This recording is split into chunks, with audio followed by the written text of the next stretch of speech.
Good afternoon, everyone. I hope you're well. First of all, big thanks to EF, namely English First, for making this happen, and to all of you for tuning in. Our theme today is related to language.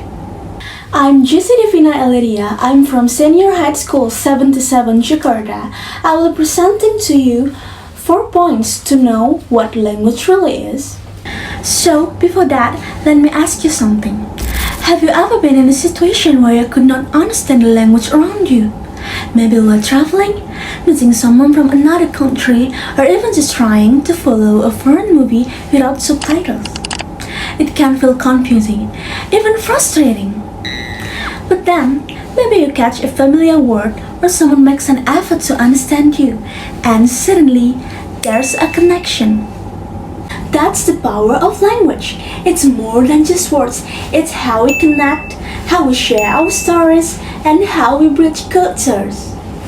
So today, I will discuss 4 points related to our theme, the power of language in connecting culture.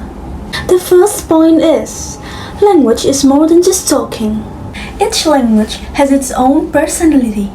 Just to explain, some cultures have words that do not exist in other languages. I will give you some examples.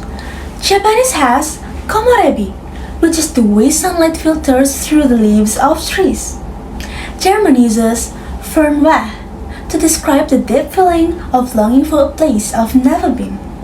In Indonesia, there's also gemas, that feeling directly when you see something cute, like your pet, even your partner.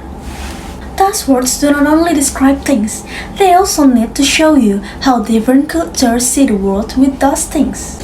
Learning another language is not only about grammar and vocabulary, but it also needs to step you into another way of expressing your thoughts. Second point, breaking barriers, building friendships. Have you ever spoken just a few words of someone else's language only to watch their face instantly light up with joy? It's a connection made almost immediately. You struggle through a broken conversation in a foreign country only to be met with patience and kindness because you have tried. That is what language is all about, not perfection, but effort. In today's world, where we are constantly interacting with people from different backgrounds, at work, online, even in our own communities, language can either separate us or bring us closer together. The more we try to understand each other, the more connected we become. Third point, why we must protect languages. While we celebrate learning new languages, we also have to protect the ones that are disappearing. Did you know that every 2 weeks a language dies? And with it, we lose stories, traditions, and ways of saying the word that have existed for centuries. Indigenous languages, for example, carry so much wisdom about nature, history, and life itself. When a language is lost, it's not just words that disappear, it's an entire culture.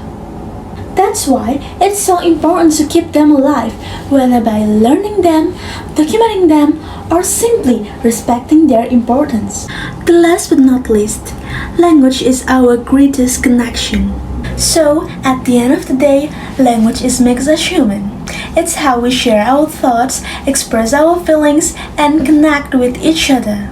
Whether it's learning new language, preserving our own, or just being open to different ways of communicating, we all have the power to use language to bring people together.